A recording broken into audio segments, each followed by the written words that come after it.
Galawang magjowa na talaga. Kim Pao, spotted sa Dubai na solo at sweet. Kim, inaalagaan si Paolo. Kilig moment sa USA vlog. Tara, kwentuhan muli tayo.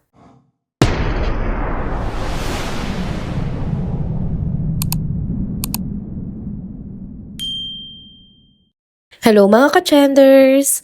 Welcome back muli sa ating channel. Kung bago pa lamang kayo dito, huwag nang kalimutang mag-like, mag-subscribe, at i-hit na rin ang bell notification para lagi kayong updated sa mga balitang trending at napapanahon. Happy Thursday na naman mga ka-trenders! Kumusta na kayo? Eto na, balik tayo sa kwentuhang siguradong kinagigiliwan ng lahat. Walang iba kundi ang tambalang Kim Pao, si Kim Chu at Paolo Avellino. Alam kong hindi kayo nagsasawang kiligin sa mga paandar nila, kaya itodo na natin ang chika dahil may panibagong update na naman na siguradong kakikiligan ninyo. Unang-una sa listahan natin ngayon ay ang bagong kaganapan sa Dubai. Oo mga ka-trenders, Kim Chu at Paolo Avellino. Spotted na naman sa galawang magjowa habang nasa abroad. Grabe, hindi lang sila basta magka-work, kundi parang may sariling mundo talaga sila sa tuwing sila ay magkasama. Kumakalat nga ang mga video kung saan makikita na simpleng naglalakad at nagsha-shopping ang dalawa sa isang mall sa Dubai. Hindi man nabanggit kung anong mall yon, pero kita sa mga kuha ng fans na relax at sobrang natural lang ang Kim Pao. At ito pa, hindi lang isa o dalawang video ha, napakadaming video na naglabasan. Parang mini-series na tuloy ang date nila sa dami ng nakakuha. Ang nakakakilig pa dito, sila lang dalawang magkasama. Walang chaperone, walang staff, walang bodyguard, very casual lang ang dating. Mapapansin sa video na si Paolo pa mismo ang may bitbit ng ilang shopping bags. At ayon sa mga netizen, si Kim daw ang may mga pinamili. Kaya naman ang tanong, bakit si Paolo ang taga-bitbit? Di ba obvious na, galawang jowa na yan. Sabi ng ilang fans, hindi ugali nga ni Kim na mag-shopping ng marami kung siya lang mag-isa. Lalo pat nasa ibang bansa siya. Siguradong kailangan niya ng someone na mapagkakatiwalaan. At sino pa nga ba ang pupwede kundi si Paolo Avellino, di ba? Abay parang knight in shining armor. Bukod sa taga-bitbit, siya rin ang bantay ni Kim. Syempre, hindi biro ang sumikat abroad, lalo't maraming OFWs na pwedeng dumagsa sa kanila kapag sila nga ay nakita sa public place. Pero nakakakilig talaga, hindi ito eksena sa teleserye. Totoong buhay ito, off-cam, walang script, walang event, iba talaga pag natural. Kaya naman ang fans, todo kilig. May mga nagsabi pa nga na mahihimatay na raw sila sa sobrang sweetness ng dalawa. Yung iba, sinabi nga ganda raw ng gising nila matapos ngang mapanood ang video. Imagine mo, isang simpleng shopping date lang pero ang dami nang napasaya. At hindi lang yan ha mga ka-trenders, kahit nasa gitna sila ng kanilang private moment, hindi nila kinakalimutan ang kanilang mga fans. Kapag may mga nakakakilala sa kanila, humihinto talaga sila para makipag-picture, selfie o simpleng bati lang. Ang bait talaga ng Kim Pao, kaya naman mas lalong hinahangaan sila ng kanilang mga solid fans. Pero syempre, may panawagan din ng ibang fans. Respeto naman daw sa ganitong klaseng moment ni na Kim at Paolo.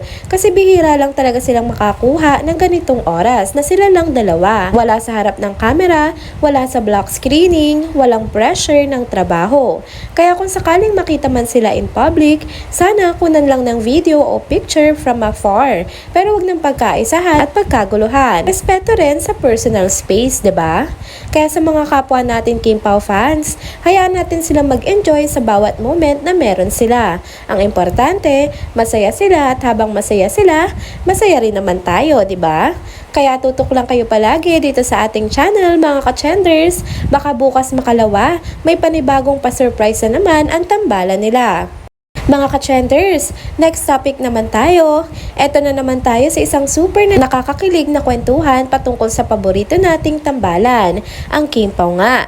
Pero teka, ito ay hindi basta chika lang ha, dahil lahat ng ikukwento natin ngayon sa ating next topic galing mismo sa pinaka-recent uploaded na vlog ni Kim Chu na may title na Promo Tour Diaries with Paolo Avellino, My Love Will Make It Disappear Special.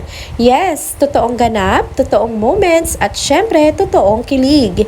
Eto na nga, kahit hindi maganda ang pakaramdam ni Paolo Avellino habang nasa US tour sila, sinabayan pa rin niya ang energy ni Kim Chiu.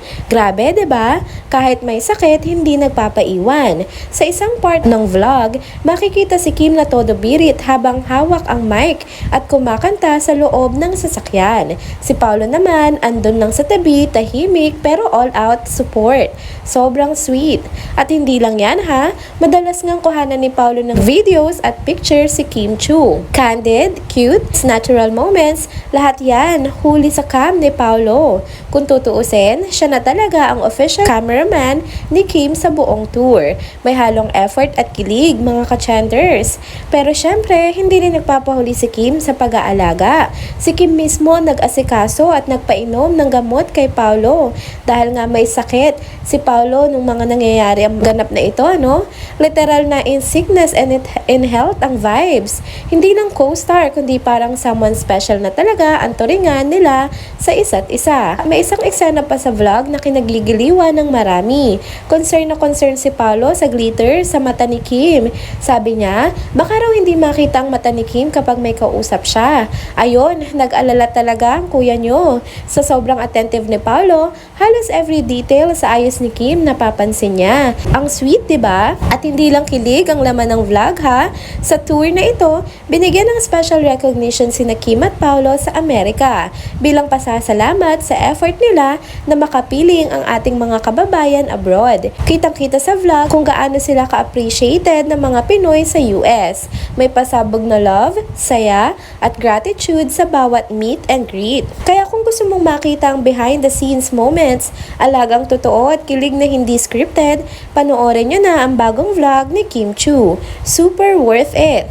At syempre, dito sa channel natin, tuloy-tuloy lang ang kwentuhan sa lahat ng Kim Pao Ganaps. Kaya huwag kalimutang mag-like, mag-comment at mag-subscribe para lagi kayong updated sa lahat ng sweet na eksena nila on-cam man or off-cam. And there you go mga ka-chanders! Dito na po muna nagtatapos ang ating isa na namang trending video update. Salamat sa inyong pagsubaybay at pagsama sa akin hanggang sa dulo ng video na ito. Pero bago kayo umalis, huwag niyo pong kalimutang mag-like, mag-comment, mag-subscribe at i-hit na rin ang bell notification para lagi kayong updated sa mga balitang trending at napapanahon. Kita-kits sa susunod na video. Paalam!